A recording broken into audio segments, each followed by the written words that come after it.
My name's Jennifer, and I'm 32 years old. I work in a busy city called New York, where people believe in working hard to succeed. My husband, Donnie, is 30 and works too. We got married 2 years ago. Donnie might seem a bit unreliable sometimes, but he's actually really kind. He's good at helping out with chores around the house. I'm a career-focused woman. I love my job and feel proud when I do well. In my job, if you work hard, you can move up. But there's a downside. Sometimes they might ask you to move to a different place.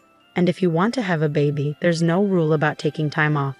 Many women quit their jobs when they get married or have kids. I used to think the same way. I wanted to focus on my career and didn't plan on getting married. When Donnie asked me to marry him, I said no at first. I told him, I love my job. I'm in charge of a team now, but I want to go even higher. I can't imagine settling down or having kids. But Donnie understood. He promised we'd share the chores and wouldn't have kids. Eventually, I agreed to marry him because he was so understanding. Both Donnie and I work, so sometimes we don't split the chores exactly as we planned. But we help each other out, and I think we do pretty well. Sometimes my in-laws make annoying comments like, "You should focus more on your home than your job," or "When are you having kids?" But it's not too bothersome because Donnie always supports me. Living with Donnie has been nice, and I've learned to enjoy being married. Then, one day, my boss, who's the head of our department, called me about a possible move to a different office. He said, "What do you think? You'd work at a branch office for a while, but you'd come back here after 2 years. You'd have a good position there, and if you do well, you'll get promoted when you come back. You might even become the first woman to lead a department. It's a pretty good opportunity, right?" Accepting or refusing this move could decide if I'll get promoted at my job. Everyone who's become a boss or higher has done a move like this. If I say no, I might stay in my current job, but I could also get moved to a less important position. Before I got married, I would have taken this chance right away, but now, being married made me feel hesitant. I told my boss, "Thank you for thinking of me. Personally, I'm interested, but since it involves moving, I want to talk to my husband first. Can I give you an answer after that?" He said, "All right, you're married. You can choose to go alone or move with your family. Talk it over. I'm hoping for a yes." When I got home, I talked to Donnie about it. I've been offered a job transfer. I might have to move to the countryside, but if I do well for 2 years, I can come back here. And if I keep doing well, I could get promoted. I want to take this offer if you're okay with it, Donnie. We can move together, or I can go alone. What do you think? At first, Donnie was surprised, but then he thought about it and said, "If you take this transfer, Jennifer, your dream could come true, right? I can't move with you because I have my job here, but don't worry about me. Go for it." With Donnie's support, I told the company I'd go for the transfer alone and started discussing the details. They agreed to pay for my moving costs and offered some good benefits, like considering my travel days as work days. So I decided to accept the transfer to the branch office. I got the official transfer order and chose to live in a company apartment, which was affordable. On moving day, the movers had already taken my stuff, and Donnie came to say goodbye at the station. "Thanks for seeing me off. I'll keep in touch, and I'll try to come home as much as I can." "Yeah, I'll be waiting. But remember, even though you're working from afar, don't overdo it," Donnie said. "You too," I replied. "It's time. Take care, okay? I'm heading out," Donnie said as he left. And that's how my life as a remote worker began.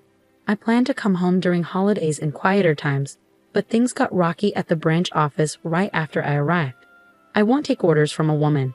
How can I trust someone new like her? One of the local employees complained. I faced resistance from the staff there. They spread rumors about me, didn't listen to my instructions, and even ignored my calls. And then things got worse when a project I was overseeing had a big mistake because one of my team members deliberately kept me out of the loop. The subordinate who was responsible looked really shocked, but as the boss, it was my job to handle it. I had to fix the problem, apologize, and not only get things back on track, but also mend relationships with my team. My boss saw how tough things were for me and gave me some advice. I've been through a transfer too, so I get it. It might not seem fair, but you can't just push your way through. It's important to communicate well, understand others, and build relationships horizontally. So I followed my boss's advice. I spent more time getting to know everyone at the branch and even joined the neighborhood association since the company's housing was part of it. Before I knew it, I was so busy that I couldn't find time for myself, let alone go back home where my husband was waiting. I kept in touch with him, but after a few months of remote work, it got hard to reach him at night. I'm working late every day because work is tough. I get tired and end up falling asleep. As my husband made excuses and I got busier with work, I didn't suspect anything and focused more on my job. Once during a slow work period on a long holiday, I decided to go back home to New York on short notice. But I couldn't reach my husband by phone or text, so I returned from my remote work without telling him. When I opened the door to our home after a long time away, something felt strange. Then a woman I didn't recognize rushed to the door, saying, "Justin, welcome back. If I knew you were coming home early, I would have prepared." We both froze, staring at each other in shock. Finally, the woman spoke up, Sorry, but who are you?" "And who are you?"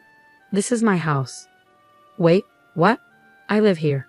After arguing and getting nowhere, we decided to check the house number outside.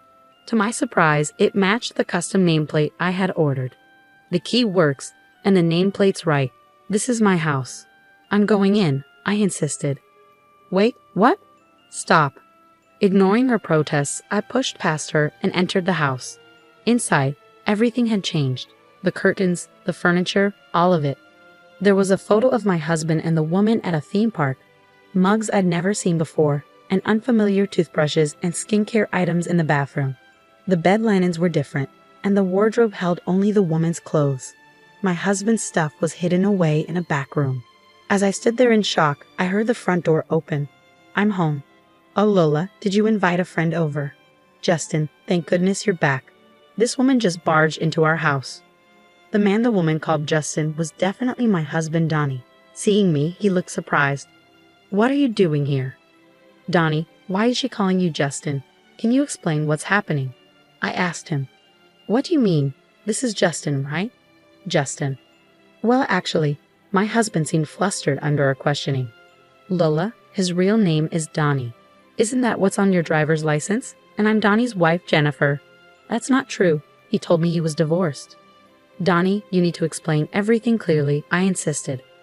"Jennifer, you were gone for so long, and I was lonely. So I thought I'd try a dating app, and that's where I met Lola," Donnie explained.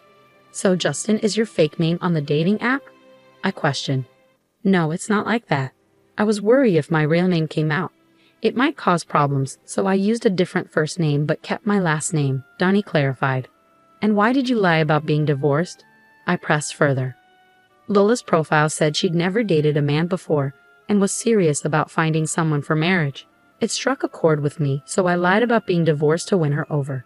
"We started living together," Donnie admitted. "Why would you do something like that?" I asked, puzzled. At that moment, my husband began justifying his actions defiantly. "It's because you're always away for work. It's natural for a man to want companionship. We've been living separate lives because of your job and the long hours. I just wanted a warm home where my wife would be there with dinner when I got back." I was shocked to hear this, as I always thought my husband understood and supported my career, but that doesn't excuse what you did. What you did was wrong. If you wanted to be with someone else, you should have ended our marriage first. Why didn't you do the right thing? I cared about both of you. I never wanted to leave either of you. After everything you've done, I was bound to find out when I came back. It's unbelievable that you thought you could deceive me like this. Well, it's your fault for not keeping your promise and coming back. If you had, I wouldn't have even thought about cheating. What on earth? I've told you how hard work has been, and you still did this." I yelled, feeling a mix of anger and hurt. Our argument escalated into a shouting match, with the woman my husband cheated with standing there, looking stunned. She realized she'd been tricked by a married man into his mess. "So everything was a lie. You played me for a fool." "I'm leaving right now," she exclaimed. "Lola, wait, it's not what you think," my husband pleaded, but it was too late. My husband tried to stop the other woman from leaving, but she brushed him off, repulsed. "Don't touch me with your filthy hands. I can't believe a single word you say," she cursed before storming out, packing her things and leaving for her parents' house. Furious with my husband, I decided to take action against his betrayal. Gathering evidence, I brought it back with me when I returned to work. The first thing I did was hire a detective to look into my husband's mistress. The investigation revealed that she was the daughter of an executive at a company partnered with my husband's workplace. I had a lawyer send proof of the affair to both my husband's home and the other woman's parents. When my husband received the documents, he protested, saying he didn't want a divorce. So I prepared for a tough legal battle, even considering going to court. The other woman's family contacted my lawyer, and we arranged to meet at their office. They apologized to me, and the other woman admitted her wrongdoing. "We're truly sorry. Our daughter caused you so much trouble, and we didn't even know about it. She's always been very sheltered and naive about the world. We've been trying to arrange a marriage for her, but she wanted a more free-spirited love. She met your husband without our knowledge and got carried away without knowing who he really was. She thought she found a divorced man on a dating app and wanted to move in with him. We told her to stop seeing him, but she didn't listen. She was so caught up in her fantasies that she ran away from home to be with him. Our daughter was shocked to find out she was the other woman and blames herself. She's getting therapy now. We're willing to pay you $50,000 as a settlement and hope you'll keep this matter private." The other woman and her parents shook my hand firmly. "I understand your apology, but I have one condition. I'm preparing for a divorce, but my husband won't agree. If you're willing to cooperate and provide testimony if this goes to trial, then I'll accept the settlement." "Okay, we'll cooperate, but we don't want our daughter to have a permanent record of this. Is there any other way we can help punish him?" "Well, it just so happens that his workplace is our client."